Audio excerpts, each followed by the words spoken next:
Tuan Pudin. Sampai juga ke Taipei. Saya minta tolong sikit boleh? Puan Aisyah, buat apa kat sini? Kedai saya dekat sini, KTM Pizza. Tolong review kedai saya boleh? Kenapa saya nak kena review? Tuan Pudin kan dah famous. Nanti saya belanja pizza yang marvelous punya untuk Tuan Pudin. Dah betul. Memang kebetulan tengah lapar ni. Baik, jap. Saya parking jap. Jom.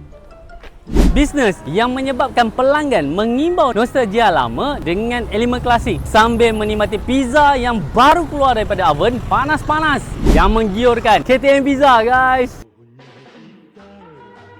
Masuk-masuk je terus mengimbau zaman 80-an 90-an. Menggamit memori betul. Apa yang special kat sini?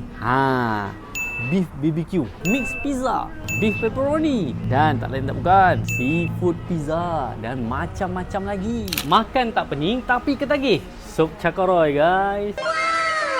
KTM Pizza ini diasaskan oleh Puan Aisyah sejak dari tahun 2015. Kalau dulu mereka bermula daripada gerai tepi jalan je sebelum berpindah ke tempat istimewa. Kalau dulu Puan Aisyah ni banyak cabaran bisnes. Antaranya beliau lah yang buat marketing. Beliau lah yang ambil menu. Order? Order? Bukan tu je. Beliau ada cabaran staf asik keluar masuk. Ish.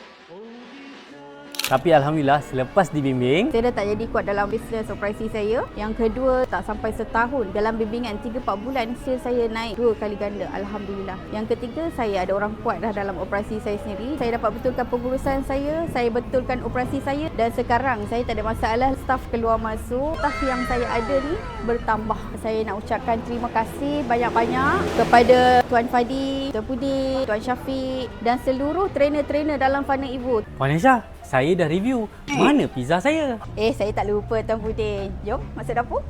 Okey, ni bahan, ni dough, ni glove. Silalah. Terkena lagi.